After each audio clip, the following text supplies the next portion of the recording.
Shalom warga kerajaan, sungguh berbahagia kalau kita dipakai Tuhan menjadi seperti yang di belakang ini ya, menjadi kebun anggurnya Tuhan, Karmel ya, kebun anggurnya God ya, dan berbuah banyak yang mempermuliakan Dia. Karena kita sekali lagi tidak dipanggil untuk to be successful, tetapi to be fruitful.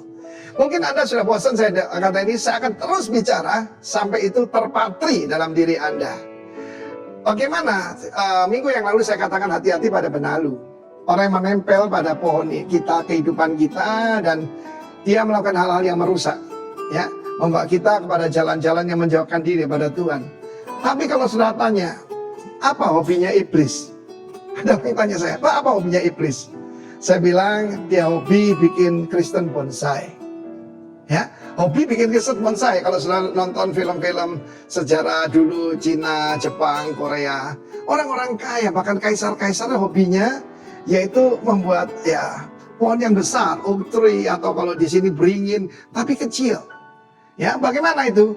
Kena matahari sedikit, kena yaitu air sedikit, diguntingi supaya tidak tumbuh, dan jadi pohon. Memang itu pohonnya sebetulnya pohon besar tapi kecil, bonsai. It's an art sebetulnya ya. Di rumah kakek saya itu ada pohon jeruk, tapi ditanam di pot, saudaraku. Akibatnya tumbuhnya ya kecil, saudara ya. Apalagi kalau dipelihara seperti bonsai itu kesukaan iblis. Dengarkan khotbah singkat ya. Khotbahnya kok lama.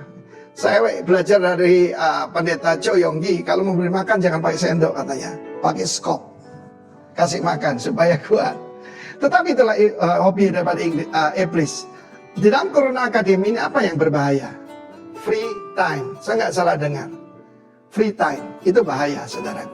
Sebab Amsal 18 ayat 9 mengatakan orang yang bermalas-malas dalam pekerjaan sudah menjadi saudara dari si perusak. Ya, jadi slothful, ya, tidak mempergunakan waktu dengan baik. Itu adalah saudara daripada si perusak, bukan cuma friend ya. Tapi brother, kalau namanya brother itu punya DNA yang sama, gitu kan? Dari siapa? Si perusak. Si perusak ini ternyata adalah, kalau bahasa Inggris itu adalah great wisdom. Great wisdom. Baal Sahat. Sahat itu perusak, ya. Membuat kita korup, membuat kita busuk, membusukkan. Bukan cuma itu, saudaraku, membuat juga merusak, membuat hal yang jadi negatif.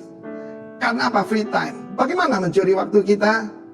Seringkali kalau saya ketemu orang, tergantung daripada bagaimana dia bisa maju, tergantung bagaimana dia mempergunakan waktu. Salah satu tanda kalau saya berkata, kok lama sekali ya minggu depan? Saya sebagai hamba Tuhan selalu berkata, kok cepat sekali ya, sudah Natal. Karena kita tidak wasting time, saudara. Salah satu musuh kita kelihatan sederhana sekali. Mungkin karena generasi ya. Saya tidak seperti Donald Trump yang pakai Twitter itu. Bahkan Facebook pun saya tidak aktif. Yang generasi saya sesudahnya, Pak Roni, ya Pak Daniel, lalu juga Pak Yoyo dan sebagainya. Mereka ada di situ, di IG, ya di mana-mana. Saya lebih fokus kepada pengajaran. Dan karena itu jangan jadi Kristen bonsai. Terima firman Tuhan yang sepenuhnya, ya. Berdoa sedikit, mendengar firman Tuhan sedikit. Selalu tanya, berapa lama kalau khotbah? Kalau lama tidak mau dengar. Saudara yang kasihan Tuhan, mau bertumbuh kuat, berbuah, atau jadi bonsai, the choice is yours. Tetapi sekali lagi, jangan mau dicuri waktu. Salah satunya ya sosmed. Pergunakan sosmed hanya untuk memuliakan Tuhan. Tuhan memberkati. Amin.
grateful. More than anything, Lord, you're everything to me. I will never let you go. Never, never let you go. Your love is higher, higher than the heaven. Your mercy is deeper, deeper than the earth. Your grace is wider, wider than the ocean. I will never let you go. Never, ever let you go. Katakan, your love is higher, higher than the heaven. Your mercy is deeper, deeper than the earth. Your grace is wider, wider than the ocean. I will never let you go. Never, ever let you go.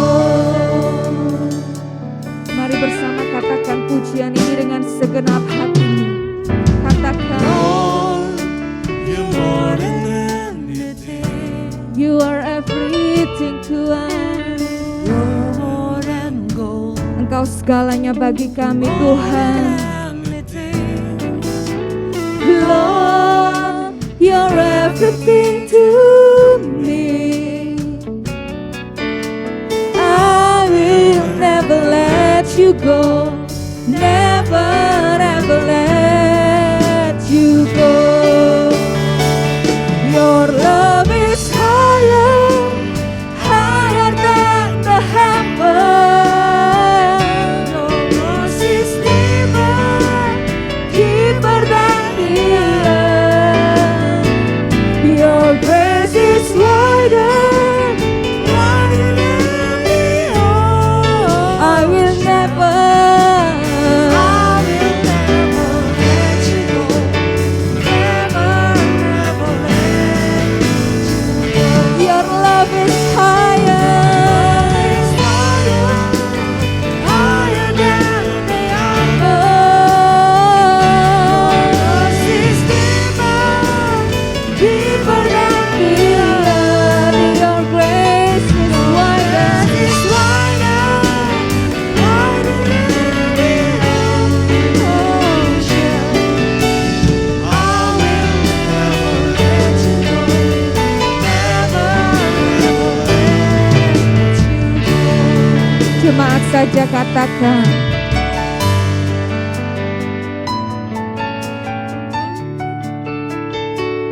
your mercy is deeper. Amin Tuhan.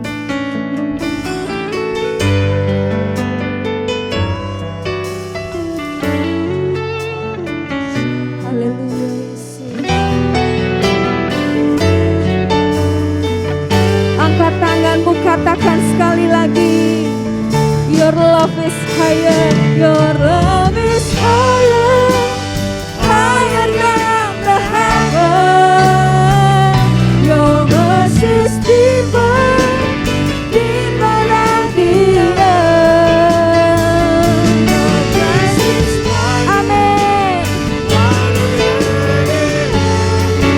I will never let you go. Let you go.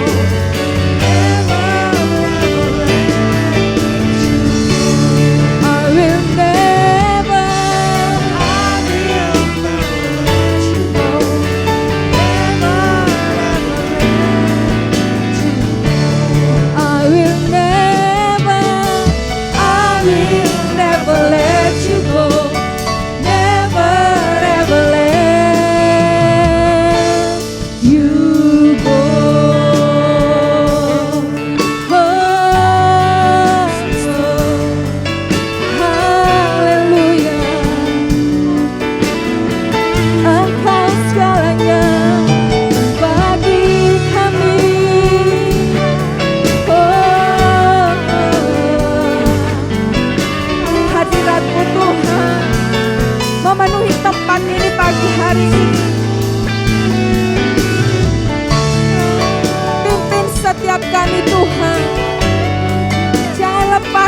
ada emas, perak dan permata bagi kami Tuhan. Engkau segalanya bagi kami Yesus. Sikira balaya rabalaya rabalaya ralaya rabashe. I will worship you. I will worship you. I will never and never let you go. Jesus.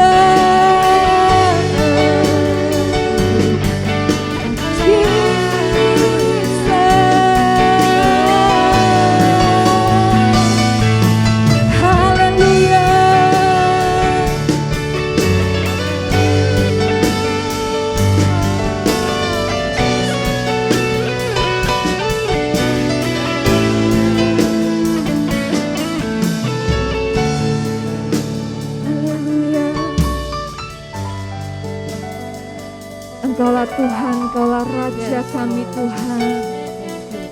Haleluya. Engkaulah Tuhan, Engkaulah Raja, berdaulat atas hidupku, ku berserah penuh. Engkaulah Tuhan. Naikkan pujian ini. Katakan dengan segenap hatimu. Deklarasikan dia Tuhan di atas hidupmu. Amin.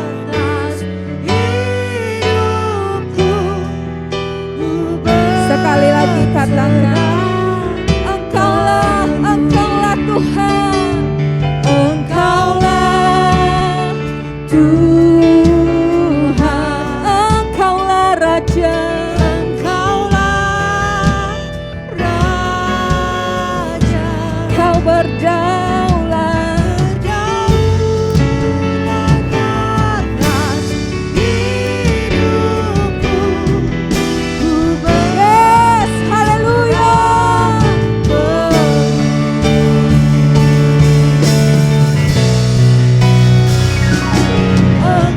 Engkaulah Tuhan. Angkat tanganmu. Engkaulah Raja, berdaulat atas hidupku.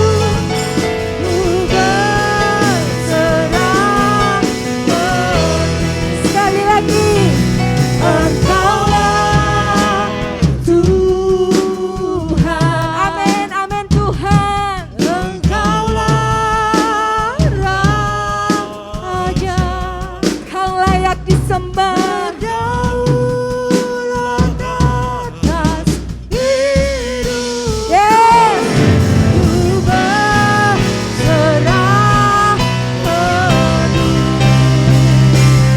Engkaulah Tuhan, Engkaulah Raja, Engkaulah Raja,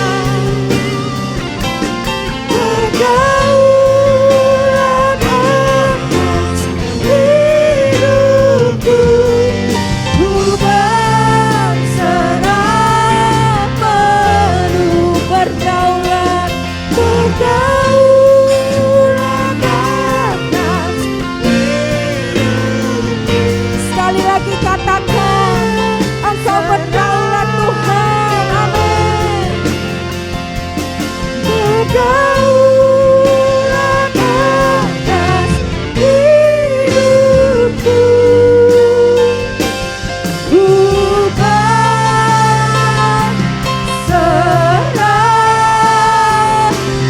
penuh. Yes, haleluya. Thank you Lord Jesus. Engkau penyelamat kami Tuhan. Engkau satu-satunya Tuhan, Allah dalam hidup kami Tuhan. Yes, inilah hidup kami Tuhan.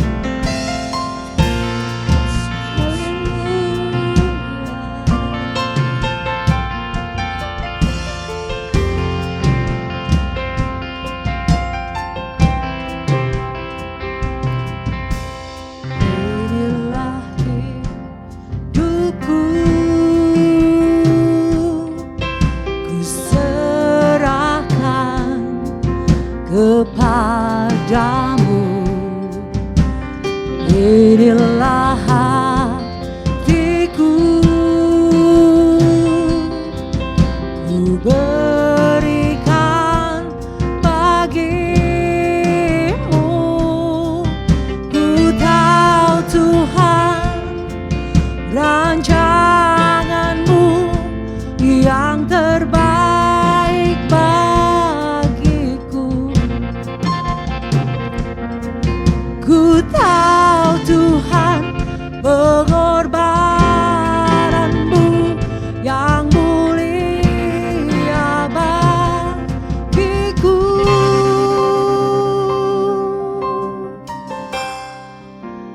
Hanya dekat kepadamu, aku rasakan tenang. Hanya dalam hadiratmu, ku rasakan damai-Mu.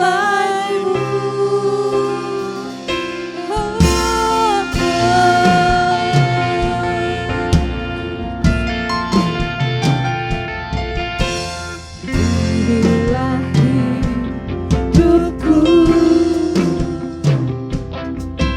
ku serahkan kepadamu. Inilah hatiku, Inilah hatiku, ku berikan Tuhan. ku berikan bagimu. Ku tahu Tuhan, rancanganmu yang terbaik bagiku. Ku tahu Tuhan, pengorbananmu yang mulia bagiku. Hanya dekat kepadamu, aku rasakan tenang. Hanya dalam hadiratmu, Padamu kami ku berserah Tuhan. rasakan damai-Mu. Padamu ku berserah, Yesus sumber harapanku.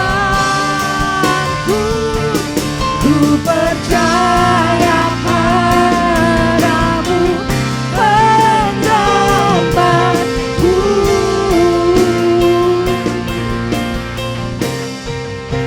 Walau sekalipun ku berjalan dalam lembah yang gelap, Ku tak takut, ku tak takut, karena Kau besertaku.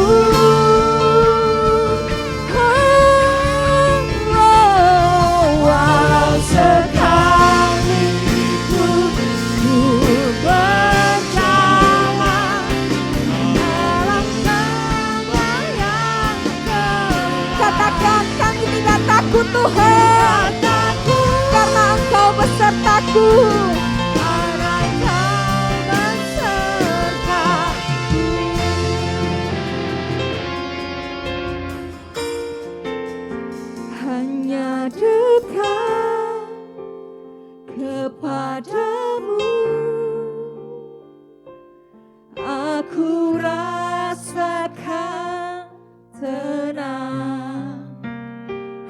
hanya dalam hadirat-Mu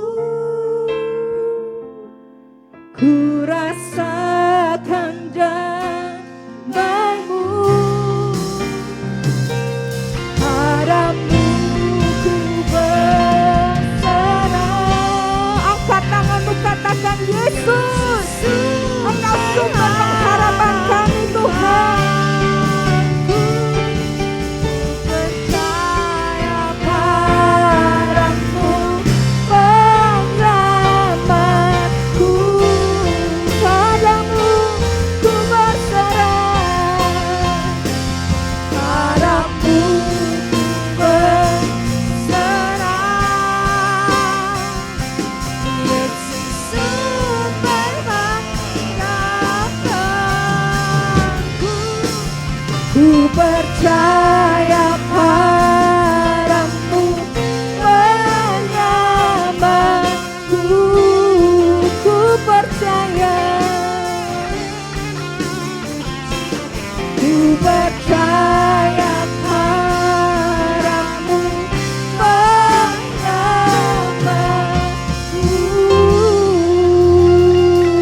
Haleluya, haleluya. Thank you Lord. Haleluya. Yes.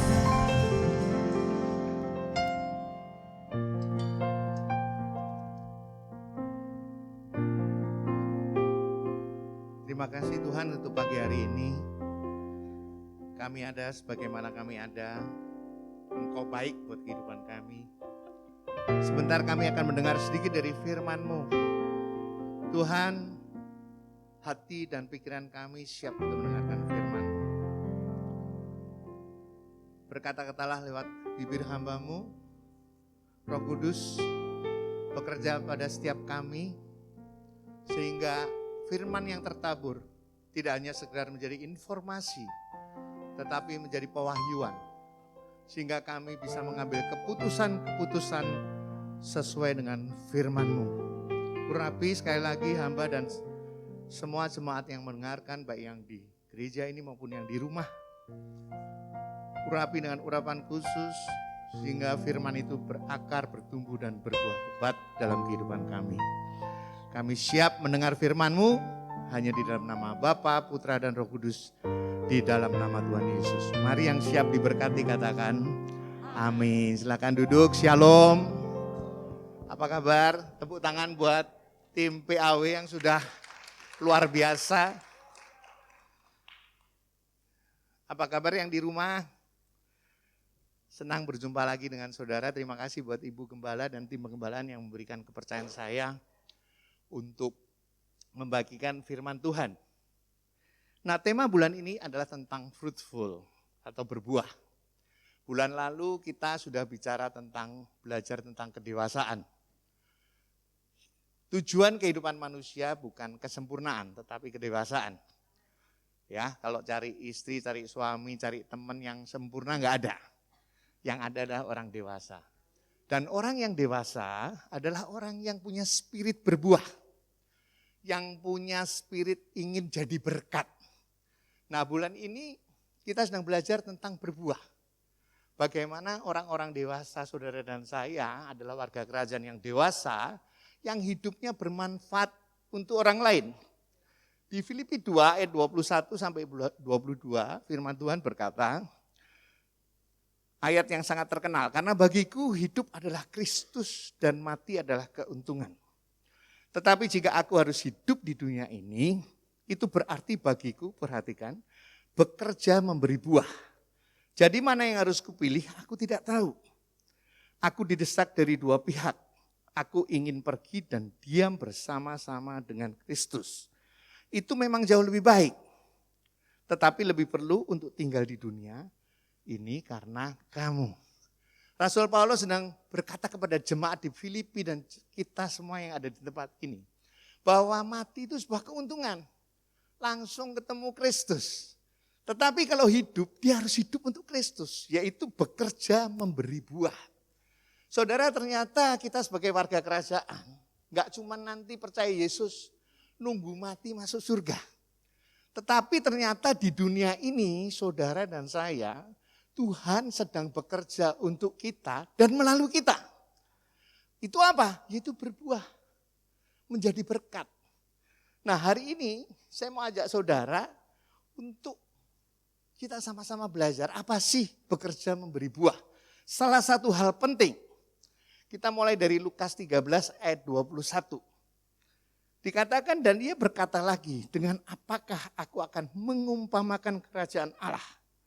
Ia seumpama ragi yang diambil seorang perempuan dan diadukkan ke dalam tepung terigu 3 sukat sampai kamir seluruhnya. Kamir itu mengembang seluruhnya. Hal kerajaan surga adalah seperti ragi. Saudara dan saya ini ragi kerajaan surga. Yang seharusnya kemanapun kita pergi, akan menjadi pengaruh bagi dunia di sekitar kita. Halo, ternyata kita punya tugas, salah satu tugas bekerja memberi buah, yaitu mempengaruhi dunia di sekitar kita. Nah, oleh sebab itu, saya beri judul hari ini adalah kehidupan yang berpengaruh atau influential life. Apa itu pengaruh? Pengaruh adalah kemampuan seseorang untuk mempengaruhi perilaku, pendapat, atau bahkan tindakan seseorang. Saudara dan saya sebagai warga kerajaan punya nilai-nilai kerajaan surga yang harusnya kita pengaruhi kepada dunia di sekitar kita dan bukan kita yang dipengaruhi. Ingat bulan lalu kita belajar tentang jangan serupa dengan dunia ini. Ternyata saudara dan saya warga kerajaan tinggal di dunia ini untuk mempengaruhi dan bukan dipengaruhi. Nah, pengaruh itu adalah kemampuan. Artinya skill. Kita bisa mempengaruhi perilaku, pendapat, atau bahkan tindakan seseorang dengan nilai-nilai kerajaan surga yang saudara dan saya punya. Halo. Nah, pengaruh itu sebuah kekuatan. Oh ya, saudara saya dulu kelas 4 SD sudah merokok. Bukan karena saya kecil-kecil beli rokok. Tetapi karena dipengaruhi oleh orang-orang di sekitar saya yang suka ngerokok. Saya SMP sudah minum bir. Bukan saya kecil-kecil beli bir. Tetapi karena sekitar saya mempengaruhi saya minum bir. Narkoba juga demikian. Saya nggak pernah beli narkoba. Teman-teman yang kasih. Tetapi ketika saya bertobat, saya berhenti dari narkoba, bukan disuruh. Karena saya dipengaruhi oleh orang-orang di sekitar saya yang membuat saya berhenti narkoba. Jadi pengaruh itu sesuatu yang luar biasa. Pengaruh itu power. Oleh sebab itu pastikan saudara dan saya punya nilai-nilai kerajaan surga yang bisa mempengaruhi dunia di sekitar kita. Itu penting. Penting banget. Nah, di dunia ada 4 tolok ukur. Dunia nih, 4 tolok ukur untuk bisa menjadi pengaruh. Yaitu achievement atau pencapaian. Orang yang sukses menurut dunia nih. Gak ada salahnya dengan orang sukses. Kalau kita kaya. Kalau kita punya jabatan. Kalau kita punya, saya buka aja ya. Napasnya capek. Kalau kita terkenal. Dunia mengatakan bahwa kalau kita mau menjadi pengaruh, kita harus sukses. Kita punya uang, kita punya jabatan, kita pun terkenal. Tetapi Alkitab mengajar kita, kalau kita mau sukses, kita harus tahu bahwa pengaruh bisa membawa, ada slide berikutnya. Pengaruh harus membawa perubahan positif dalam hidup orang lain. Pengaruh itu bekerja relevan. Maksudnya, saudara tidak hanya mempengaruhi hanya orang tua saja atau orang anak muda saja. Tetapi di segmen kehidupan kita bisa menjadi pengaruh. Dan bisa jadi lintas waktu atau legacy. Saudara, suatu hari kita semua nggak ada di dunia. Tetapi pengaruh kita masih ada. Nah, belajar dari orang yang berpengaruh di dunia ini adalah Tuhan Yesus. Halo. Selama 30 tahun dia ada di dunia bersama 12 muridnya. Dia tidak mengejar jabatan duniawi, agamawi. Dia bukan orang kaya. Tetapi hidupnya bisa membawa perubahan orang lain secara lintas wilayah, lintas zaman, dan waktu. Sampai hari ini pengaruhnya Yesus terhadap hidup kita luar biasa. Oleh sebab itu saya mau ajak saudara hari ini belajar. Bagaimana caranya sih supaya kita sebagai warga kerajaan, hidup kita berpengaruh oleh dunia di sekitar kita. Bagaimana caranya? Saya suka saudara bertanya. Dikatakan Yohanes 14 ayat 6, kata Yesus kepadanya, "Akulah jalan dan kebenaran dan hidup. Tidak ada seorang pun yang datang kepada Bapa kalau tidak melalui aku." Saudara, ada 3 hal penting dalam kehidupan kita. Kalau saudara mau hidup saudara dan saya berpengaruh buat sekitar kita. Yang pertama, jalan. Apa itu jalan? Yesus adalah jalan membuat kita bisa kembali berhubungan dengan Bapa. Seharusnya saudara dan saya adalah jalan supaya orang di sekitar kita mengenal Yesus. Kalau kita mau mempengaruhi, pastikan kita ini jalan. Saya bersyukur lahir dari keluarga yang kenal Tuhan Yesus. Dari kecil saya dikenalin Tuhan Yesus. Saya diceritain tentang Tuhan Yesus. Walaupun saya bertumbuh nakal. Saya bertumbuh di antara 4 saudara, 3 baik, saya nakal. Tetapi yang namanya Tuhan Yesus tuh gak pernah hilang. Saudara tahu kalau saya dulu kalau ke diskotik pulangnya saya doa. Ampuni, besoknya nanti pergi lagi. Saudara, saya gak bisa meninggalkan kebiasaan jelek saya. Tetapi yang pasti Yesus yang dikenalkan orang tua kepada saya gak pernah hilang dari hidup saya. Itu membuat saya tiap kali mau melakukan hal lebih jahat, saya takut. Saudara, ternyata Yesus ini luar biasa. Saudara, anak muda zaman sekarang, kalau kita ceritain tentang Tuhan Yesus, kadang-kadang next gen agak susah. Tetapi Yosua di Yosua 4 nanti dibaca di rumah ayat 1. Dia bilang begini, firman Tuhan bilang gini. Besok kamu berangkat nyebrang sungai Yordan. Itu ambil 12 orang kepala suku, ambil batu satu-satu. Sampai di seberang taruh ya. Untuk apa? Supaya nanti anak-anakmu kamu bisa ceritakan. Tuhan pernah melakukan perkara yang besar. Pengalaman rohani kita membuat kita punya jalan. Ketemu Yesus. Saudara, saya kalau dulu papa saya ngajarin saya tentang kamu jangan pulang malam, kamu jangan ngerokok. Saya diemin aja. Tetapi kalau dia bersaksi tentang pengalaman rohaninya, saya dengerin. Sampai hari ini saya masih ingat bagaimana papa saya dulu waktu kecil, dia kenal Tuhan, dikenalin oleh saudaranya. Bagaimana waktu kecil dia pernah dikejar-kejar, zaman waktu pengungsian, ditembak gak kena. Itu kebesaran Tuhan gak pernah lupa dari hidup saya. Sehingga ketika saya bertobat, itu kembali semua. Oh, Tuhan Yesus itu baik ya, Tuhan Yesus itu baik ya, Tuhan Yesus itu baik. Jadi jalan. Halo. Hari ini saudara dan saya perlu jadi jalan supaya bisa mempengaruhi dunia di sekitar kita. Terus jalan apa lagi? Jalan adalah relevan. Saya suka kata-kata relevan. Relevan itu nyambung. Saudara, kisah 2 ayat 47 berkata demikian. Kisah Rasul 2 ayat 47.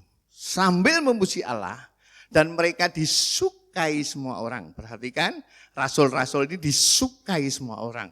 Rasul-rasul ini relevan. Dan tiap-tiap hari Tuhan menambah jumlah mereka dengan orang yang diselamatkan. Saudara dan saya seharusnya jadi orang Kristen yang disukai semua orang. Caranya gimana? Nyambung sama dunia. Saya dulu kalau ketemu orang Kristen, zamannya saya di sini enggak ada. Saya suka takut. Kalau datang ketemu om saya, sini, kamu minggu kemarin ke gereja enggak? Kamu ini enggak? Kamu takut saya. Tetapi kalau dia datang, ketawa-ketawa, om saya yang satunya, ketawa-ketawa, ngobrol-ngobrol, kamu mau makan apa? Saya diajak makan, kemudian waktu makan, dia mulai cerita sedikit-sedikit tentang kerajaan Allah. Saya ingat terus loh. Saudara, ternyata hidup kita harus relevan. harus nyambung dengan dunia. Saudara nggak akan pernah bisa jadi jalan. Saudara dan saya tidak akan pernah bisa mempengaruhi dunia kalau kita nggak nyambung dengan dunia. Nyambung bukan kompromi ya. Suatu hari waktu saya bertobat tahun 2002, saya ini kerja punya bos. Bos saya suka datang langganan besar saya. Setiap kali datang ke Jakarta saya kebiasaan ajak dia entertain pergi karaoke. Pergi karaoke, saya ke karaoke gitu. Sampai suatu hari saya bertobat. Aduh Tuhan gimana ya, saya ke karaoke ini saya bisa jatuh lagi nih. Karena ya minum lah, saya nggak terbiasa waktu itu. Kalau enggak, saya ke karaoke diem aja kayaknya enggak enak gitu. Tapi akhirnya saya dapat hikmat. Ngomong aja terus terang sama langgananmu. Dan saya kemudian manggil, saya panggil, saya ini sekarang mau ikut Tuhan dengan sungguh-sungguh. Saya boleh enggak ke karaoke makan aja? Hah? Kamu beneran katanya? Ayo deh, enggak apa-apa. Mulai hari ini kalau ada kamu, kita enggak ke karaoke, kita makan aja. Saudara, waktu kita relevan, kita mau tetap baik sama orang, wibawa ilahi ada dalam hidup kita. Dan apa yang terjadi? Hidup kita mempengaruhi.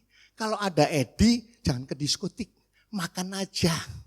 Saya enggak memberi perintah bahwa aku enggak mau, tapi saya tetap nyambung dengan mereka dan hidup saya mempengaruhi mereka. Kalau ada Edi, jangan ke karaoke. Dan orderan saya tetap banyak. Halo, ternyata kita perlu relevan. Dan apalagi jalan. Jalan berarti memuridkan. Saudara, saya bersyukur hari ini dapat kepercayaan dari Burut dan tim pengembalaan untuk mengajar kelas konseling pernikahan. Ada yang mau menikah? Ada yang mau menikah lagi? Kalau menikah lagi enggak? Ada yang mau menikah? Di sini ada 3 murid saya. Yang pertama Ricky sama Vira, mungkin ada di Zoom. Yang kedua itu Joni sama Farah. Saya sudah punya 3 murid. Satu lagi Gino sama Susana lagi ke Labuan Bajo, katanya mau ikut Zoom. Saudara, waktu saya menjadi mentor buat mereka, saya senang banget. Karena saya bisa meninggalkan nilai-nilai kehidupan yang baik. Tapi masalahnya gini, saudara mau punya murid, saudara mesti tertanam. Saya dulu masih ingat di GBI Rock, pertama kali masuk GBI Rock, saya didiemin aja sama Burut. Saya datang ke Burut, Bu, aku kok gak diajak komsel sih? Oh iya, saya diajak komsel. Setelah diajak komsel, saya mulai bisa tertanam. Tujuannya cuma satu, supaya saya berbuah. Orang yang tertanam, berakar, bertumbuh dan berbuah. Saudara perlu punya murid. Saudara jadi jalan, mau mempengaruhi hidup orang. Saudara perlu punya murid. Yang menjadi punya murid harus tertanam. Saya kemarin pergi ke rumahnya Ernie. Banyak teman-teman diaken di sana. Saya lihat aja seneng. Mereka adalah orang-orang yang tertanam. Ramai sekali. Saya lihat, waduh, gereja GBI Rock ini emang luar biasa. Punya orang-orang yang punya komitmen. Dan saya percaya hidup mereka pasti mempengaruhi. Halo, siapa yang belum ikut komsel? Daftar ke Pak Febri. Siapa yang sudah ikut komsel tapi belum melayani? Daftar ke Pak Febri. Siapa yang ingin melayani enggak bisa dikasih pelayanan? Bilang Ibu Gembala. Pokoknya enggak mungkin enggak bisa melayani. Halo, mau jadi jalan. Hidup kita harus mempengaruhi orang lain. Jadi jalan. Jadi penunjuk jalan. Relevan hidup kita. Dan memuridkan. Terus apa lagi yang kedua? Kebenaran. Saudara, kebenaran tidak pernah bisa dipisahkan dengan yang namanya kasih karunia. Halo, saudara bisa dibenar bukan karena perbuatan saudara dan saya. Tetapi karena Yesus yang membenarkan hidup saudara dan saya. Nah, saya mau kasih contoh tentang perbuatan kasih karunia. Ada di tentang itu, yang bukan ini. Setelah ini ada enggak? Atau nah ini. Matius 28 ayat 19, bukan. Satu lagi. Yang tentang, nah Yohanes 8 ayat 2 sampai 11. Ini kisah tentang kasih karunia. Pagi-pagi benar Yesus berada lagi di bait Allah dan seluruh rakyat datang kepadanya. Ia duduk dan mengajar mereka. Maka ahli-ahli Taurat dan orang-orang Farisi membawa kepadanya seorang perempuan yang kedapatan berbuat zina. Mereka menempatkan perempuan itu di tengah-tengah lalu berkata kepada Yesus, "Rabi, perempuan ini tertangkap basah ketika sedang berbuat zina." Musa, perhatikan, Musa dalam hukum Taurat memerintahkan kita untuk melempari perempuan yang demikian. Apakah pendapatmu tentang hal itu? Ayat 6. Selanjutnya, mereka mengatakan hal itu untuk mencobai dia supaya mereka memperoleh sesuatu untuk menyalahkannya. Tetapi Yesus membungkuk lalu menulis dengan jarinya di tanah. Dan ketika mereka terus-menerus bertanya kepadanya, ia pun bangkit berdiri lalu berkata kepada mereka, "Barang siapa di antara kamu tidak berdosa, hendaklah ia pertama melempar batu kepada perempuan itu." Ayat 8. Lalu ia membungkuk pula dan menulis di tanah. Ayat 9. Tetapi setelah mereka mendengar perkataan itu, pergilah mereka seorang demi seorang, mulai dari yang tertua, akhirnya tinggallah Yesus seorang diri dengan perempuan itu yang tetap di tempatnya. Lalu Yesus bangkit berdiri dan berkata kepadanya, "Hai perempuan, di manakah mereka? Tidak adakah seorang yang menghukum engkau?" Jawabnya, "Tidak ada Tuhan." Lalu kata Yesus, "Aku pun tidak menghukum engkau. Pergilah dan jangan berbuat dosa lagi mulai dari sekarang." Ini kisah tentang kasih karunia. Saudara, hukum Taurat membuat manusia menjadi sedikit lebih baik. Tapi gak bisa benar. Buktinya tadi bilang, ini hukum Taurat harus dilempari loh. Yesus cuma bilang kalau gak ada yang pernah gak bersalah, lempari deh. Orang itu pergi semua, artinya apa? Tidak ada satu manusia pun yang tidak pernah berbuat dosa. Dan apa yang terjadi kasih karunia adalah ketika Tuhan tidak menghukum lagi. Cuman diingatkan, jangan berbuat lagi mulai dari sekarang. Saudara dan saya adalah warga kerajaan, saudara dan saya adalah agen kasih karunia. Saudara gak bisa menjadi jalan kebenaran, menjadi pengaruh bagi dunia kita kalau kita menghakimi. Saudara ternyata menjadi agen kasih karunia ini menjadi jalan buat saudara dan saya untuk mempengaruhi dunia di sekitar kita. Banyak dunia ini yang musim pandemi ini selalu mencari jalan pintas. Saudara, banyak sekali. Teman saya mulai kutak-katik, aduh gimana ya caranya ya. Supaya nyelundup ini, nyelundup itu bisa dapat uang.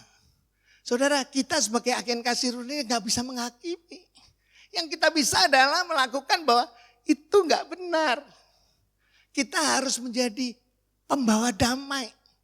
Menjadi agen kasih karunia dalam hidup kita akan membuat orang lain melihat kita. Oh, orang Kristen itu baik ya.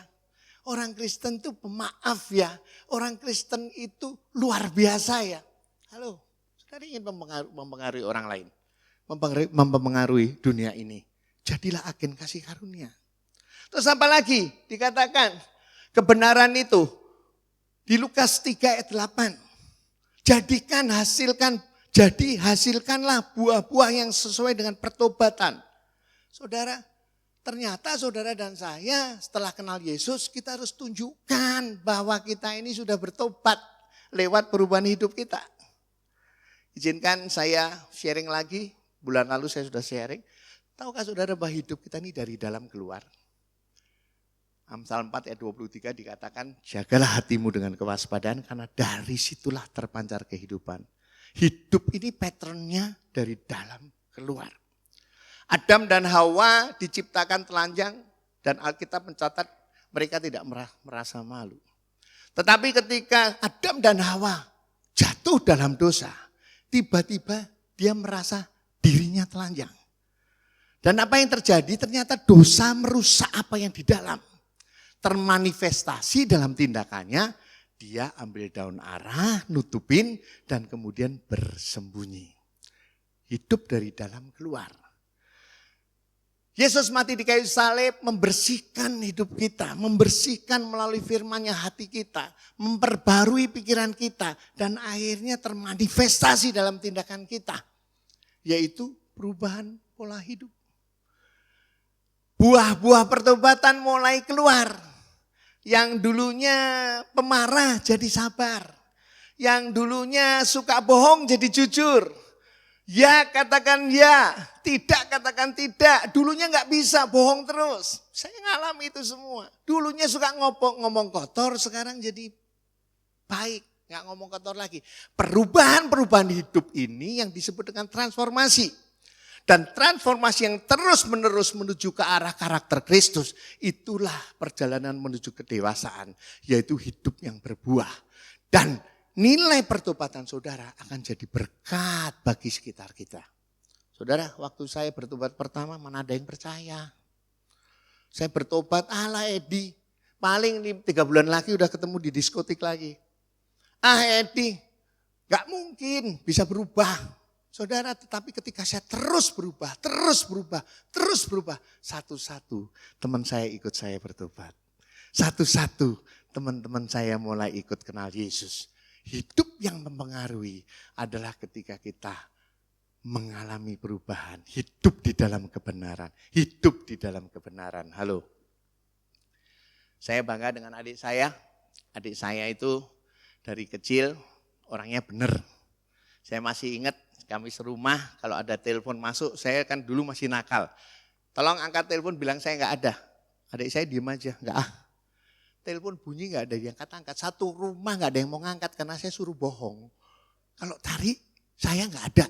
Mami saya nggak mau angkat, papi saya nggak mau angkat, adik saya nggak mau angkat. Saudara, saya di rumah yang kesel banget. Lu angkat dong, pembantu. Dibilang jangan mau. Nggak ada yang mau angkat, bunyi terus. Karena saya takut dicariin. Saudara, adik saya ini hidup benar. Sekarang menjadi vice president sebuah bank swasta yang cukup terkenal. Dan dia hamba Tuhan juga. Saudara, suatu hari menantu saya suka dia seorang coach. Dia punya klien private gitu. Jadi dia ngelatih coach gitu. Salah satu muridnya tiba-tiba waktu istirahat dia lari ke ujung, dia buka laptop, dia dengerin. Jadi menantu saya deketin, kamu dengerin apa sih? Ini aku lagi dengerin bos saya kalau sudah kasih motivator, sudah kasih kebenaran, luar biasa nih. Menantu saya ngeliat, adik saya rupanya sedang memberikan seminar. Terus dia bilang, itu om saya. Saudara, dia pulang, dia cerita. Itu klien saya bilang, wih om kamu tuh luar biasa. Kalau hidup selalu dalam kebenaran, kasih motivasi kebenaran. Saya di rumah diceritain waktu saya ke Jakarta, Om B itu luar biasa ya, Om Darmadi namanya. Luar biasa. Saya jadi langsung ingat. Iya ya, hidup di dalam kebenaran akan mempengaruhi segmen manapun dalam kehidupan kita. Kebenaran itu akan memerdekakan. Halo, saudara mau jadi pengaruh, saudara mau menjadi orang yang ragi kerajaan surga yang mengamirkan dunia ini. Halo, saudara harus hidup di dalam kebenaran. Kebenaran itu bukan sesuatu yang bisa dilakukan dengan kekuatan kita, tetapi adalah kekuatannya Tuhan Yesus. Hidup di dalam perubahan pertobatan akan membuat kita menjadi hidup benar. Dan ketika kita hidup benar, hidup kita mempengaruhi dan tidak dipengaruhi. Saudara, saya punya teman, banyak orang dunia. Kemarin Ibu Ruth tiba-tiba nongol di rumah teman saya lagi duduk. Rupanya tetanggaan sama Ibu Ruth.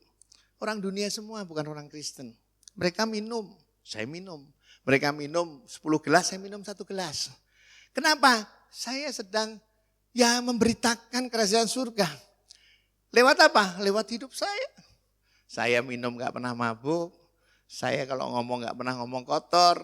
Saya bisa menceritakan tentang, hei ibu datang. Ibu juga ikut memberitakan. Mereka senang lihat ibu. Ibu orangnya kan rame.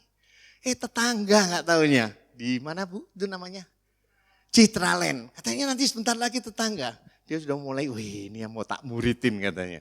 Mereka bukan orang percaya. Tetapi kalau kita hidup di dalam kebenaran, kita bisa mempengaruhi tetangga, kota, bangsa, sampai ke ujung bumi. Halo, Yang pertama adalah kita harus jadi jalan. Kita harus menjadi jalan untuk generasi berikutnya. Kita harus relevan. Dan yang kedua, kita harus hidup di dalam kebenaran.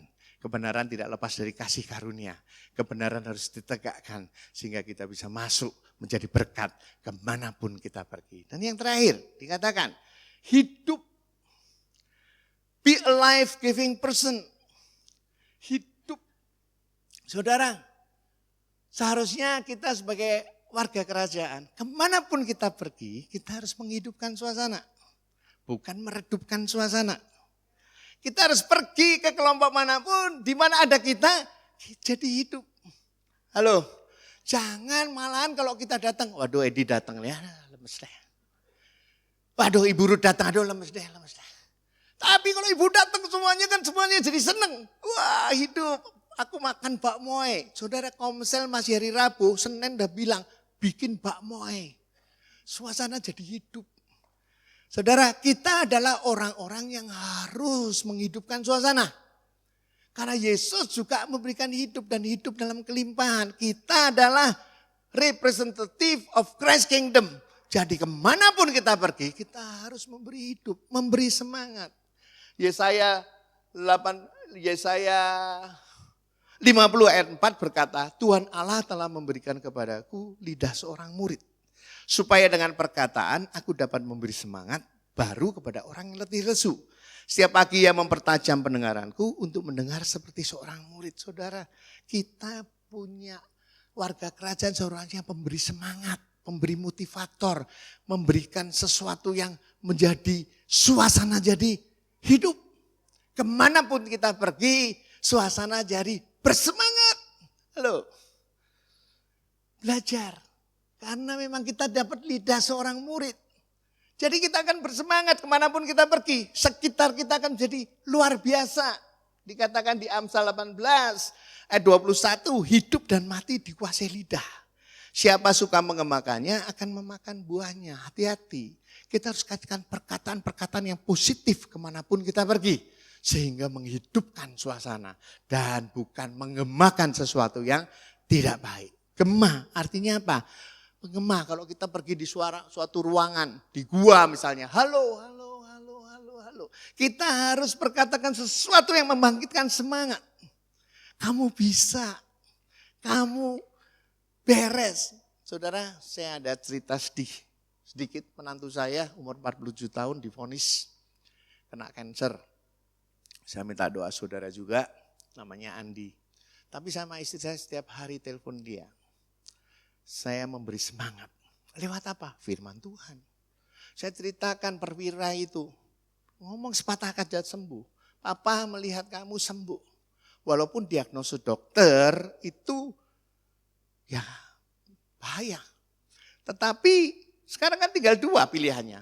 Percaya dengan diagnosa dokter atau percaya kepada Yesus. Saya mencoba untuk membangkitkan semangat anak saya, menantu saya, supaya percaya sama Yesus.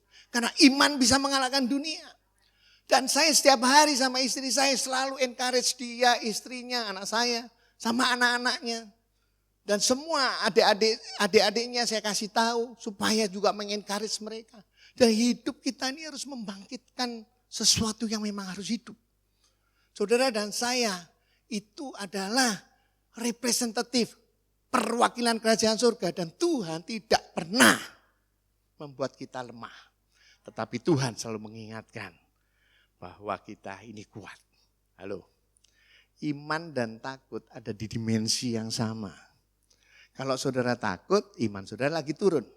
Kalau saudara lagi gak takut, berarti iman saudara naik. Pastikan saudara dan saya selalu mempunyai iman yang naik. Sehingga kita bisa memberi semangat kepada orang yang letih lesu. Mulut kita akan berbicara tentang hal-hal yang baik, yang ajaib. Matius 5 ayat 13 dan 16 berkata, kamu adalah garam dunia. Jika garam itu menjadi tawar, dengan apakah ia diasinkan? Tidak ada lagi gunanya selain dibuang dan diinjak orang. Kamu adalah terang dunia. Kota yang terletak di atas gunung tidak mungkin tersembunyi. Lagi pula orang tidak menyalakan pelita lalu meletakkannya di bawah gantang, melainkan di atas kaki Dian sehingga menerangi semua orang di dalam rumah itu. Demikianlah perhatikan, hendaknya terangmu bercahaya di depan orang supaya mereka melihat perbuatanmu yang baik dan memuliakan Bapamu yang di surga. Saudara dan saya adalah garam dunia. Kita harus memberi rasa kepada dunia yang tawar ini. Saudara dan saya adalah terang dunia. Kita harus jadi terang untuk dunia yang gelap ini. Saudara, dunia ini tawar loh. Oh iya. Saudara, hari-hari ini saya sedang mengkonselingin pasangan-pasangan yang sudah mau cerai.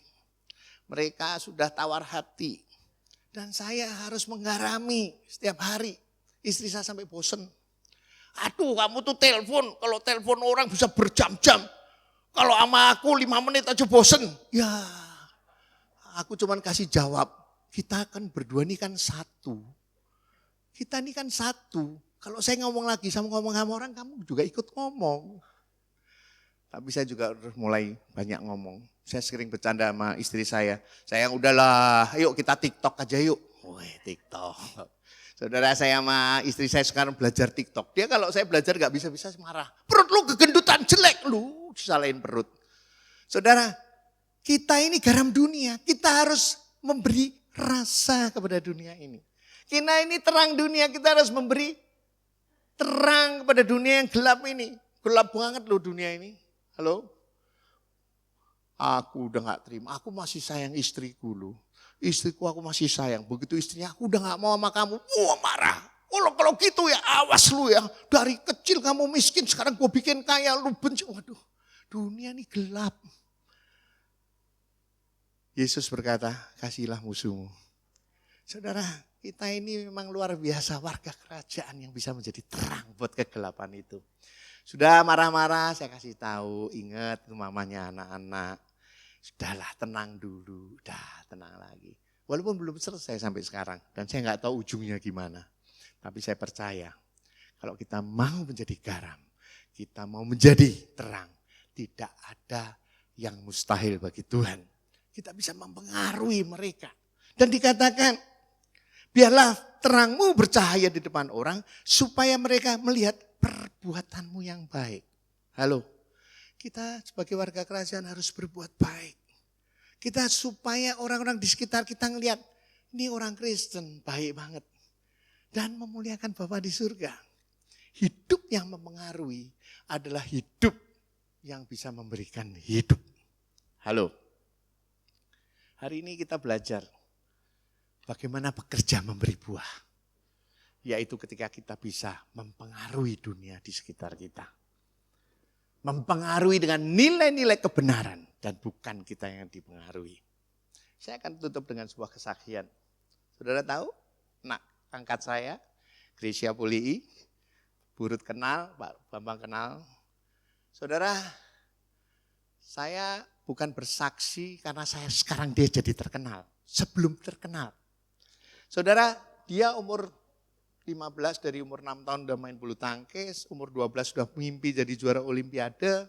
Saudara, yang saya kagum dengan anak ini, dia tidak pernah meninggalkan nilai-nilai kerajaan surga. Dia hidup di pelatnas, dia bisa menjadi jalan buat teman-temannya. Dia leader, dia leading semua. Kalau ribut dia yang bawa damai. Saudara, pelatihnya sayang sama dia.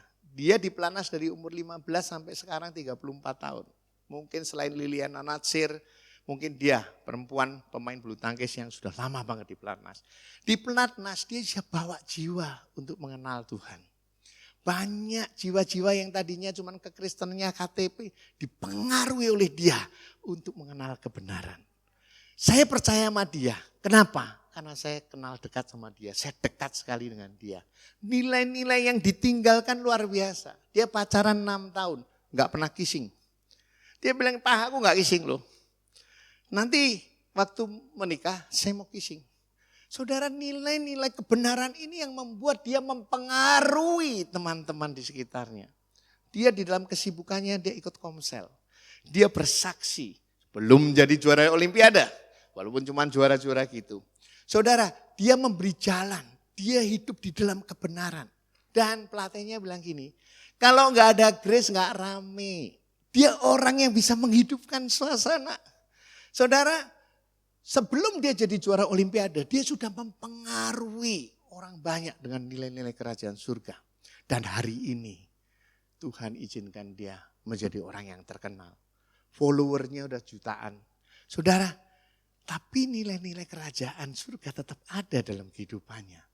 Inilah sesungguhnya yang saudara dan saya harus belajar. Kita nggak usah terkenal kayak Grace. Tetapi nilai-nilai kerajaan surga itu yang bisa menembus ke segmen kehidupan kita. Saudara, suatu hari kalau nanti kita pulang ke rumah Bapa, nilai-nilai kebenaran kita akan mempengaruhi banyak orang. Menjadi jalan buat generasi berikutnya. Nilai-nilai kebenaran bisa menjadi cerita banyak orang sehingga orang bertobat. Dan menghidupkan setiap orang yang mendengar cerita kita. Dapat sesuatu hari ini? Hidup yang bekerja memberi buah adalah hidup yang mempengaruhi dunia ini dan bukan dipengaruhi. Saya percaya hari ini kita sudah belajar sesuatu. Mari kita tundukkan kepala. Bapak, terima kasih buat firman-Mu. Hamba sudah selesai berbicara, tapi Roh Kudus, Engkau tidak pernah selesai berbicara. Engkau akan melebih lagi menyingkapkan hal kebenaran. Kami mau menjadi orang yang berpengaruh dengan nilai-nilai kerajaan surga yang ada dalam hidup kita. Kami mau menjadi jalan, kami mau menjadi kebenaran itu, kami menjadi menghidupkan setiap orang yang ada di sekitar kita. Tuhan, kami tahu kami banyak kekurangan, tetapi Engkau yang menyempurnakan kami. Kami hanya mau menjadi dewasa, punya spirit yang terus bekerja memberi buah. Dan kami percaya lewat firman Tuhan hari ini kami semua diberkati. Terima kasih Bapak di surga. Kami hamba sekali lagi sudah selesai berbicara, Engkau terus berperkara buat kami dan kami mau menerimanya berkat anugerah yang datang daripada-Mu. Di dalam nama Tuhan Yesus, hamba sudah berdoa dan mengucap syukur. Mari yang sudah diberkati katakan, amin.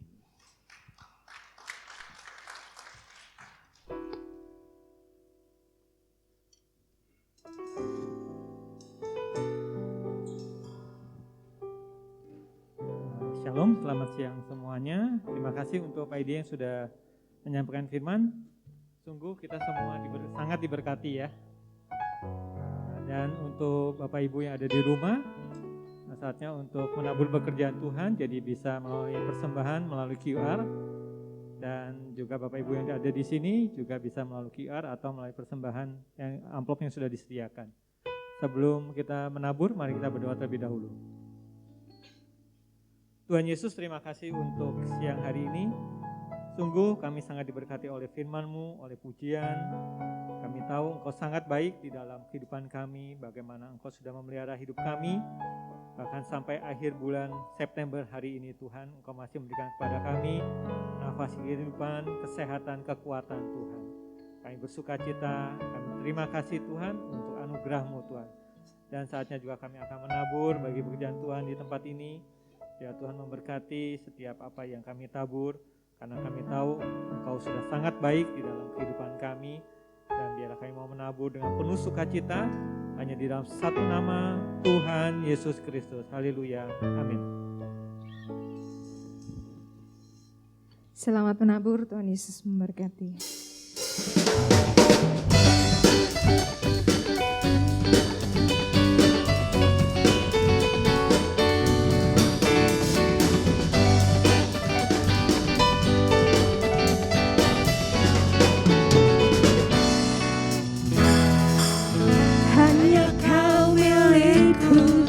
Di surga tiada yang ku ingin di bumi, hanya Kau. Aku andalkan kekuatanku, namun yang pasti kan tetap selamanya sumber kuatku, Allah sumber kuatku, Allah sumber kuatku dan bagianku sampai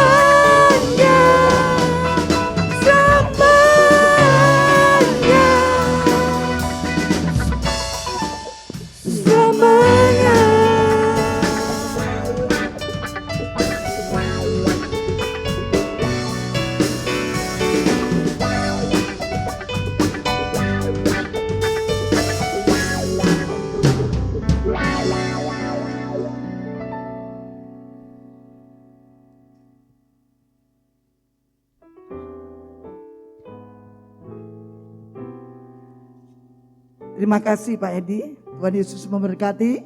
Saudara diberkati Tuhan. Shalom. Haleluya. Puji Tuhan. Hari ini kok banyak ya. Wah, doanya berarti kenceng.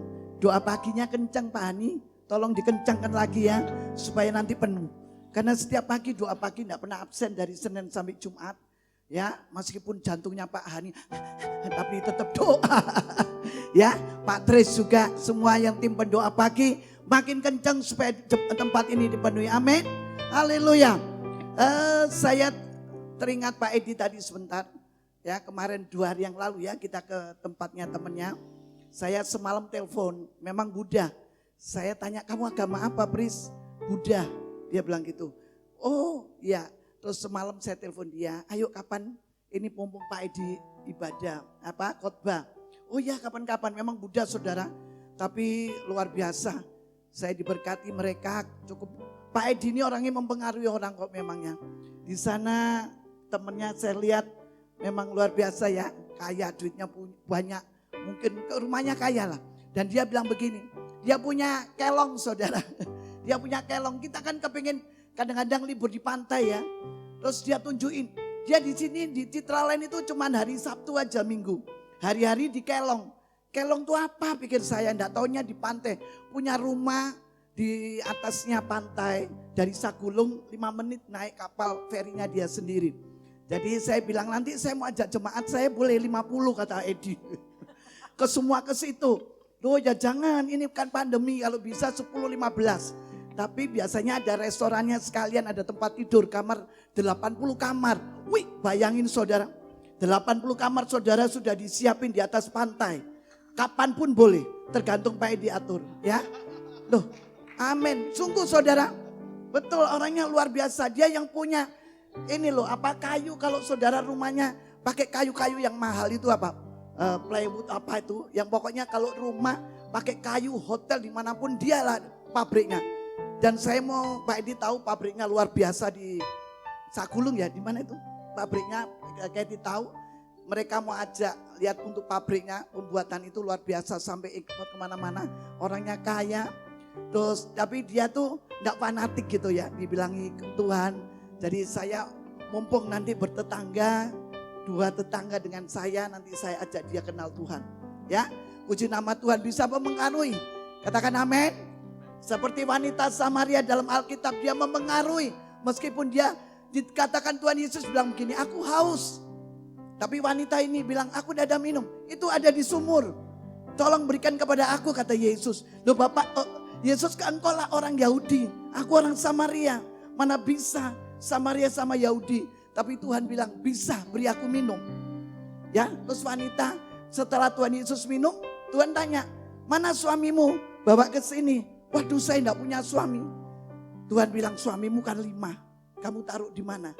Tuhan tahu bahwa wanita Samaria ini adalah seorang wanita yang berganti-ganti suami. Jadi wanita panggilan lah istilahnya ya.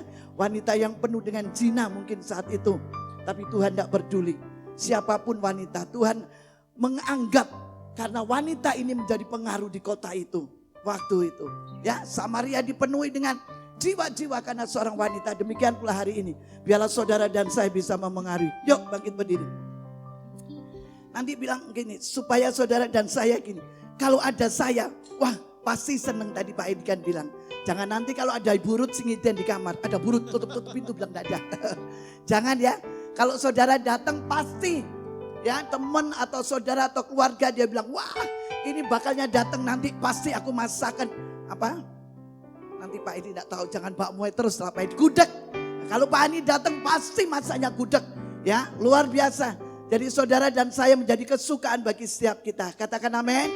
Puji Tuhan. Pengaruh ya. Yuk kita angkat kedua tangan kita. Kita mengucap syukur buat pagi hari ini. Luar biasa Tuhan mengasihi Bapak Ibu Saudara yang hadir. Oh rapat sikar rapat takuria rapat syandara rapat takur rapat sadara rapat takur. Bapa terima kasih buat kebenaran firman-Mu. Oh firman-Mu berkata apabila engkau mendengar dan simpan dalam hati serta melakukannya. Maka jemaat roh yang dikasih Tuhan. Engkaulah jemaat yang paling berbahagia. Pulanglah dengan damai sejahtera yang dari Bapa. Yaitu Tuhan kami Yesus Kristus. Yang boleh memberkati saudara dan saya. mulai hari ini sampai selama-lamanya. Yang percaya bersama-sama katakan amin. Tuhan Yesus memberkati. Pak Edi lanjut nanti kapan bikin untuk ke Kelong ya. Jangan berhenti sampai sini karena 80 kamar. Oke, Tuhan Yesus memberkati.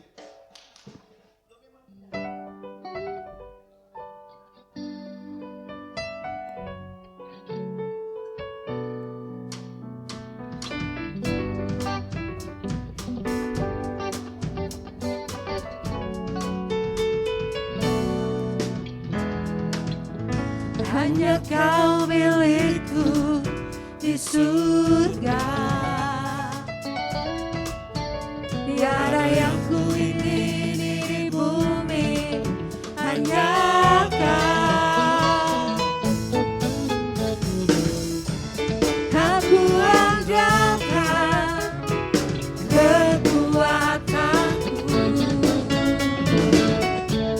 namun yang pasti tetap selamanya Allah sumber kuatku.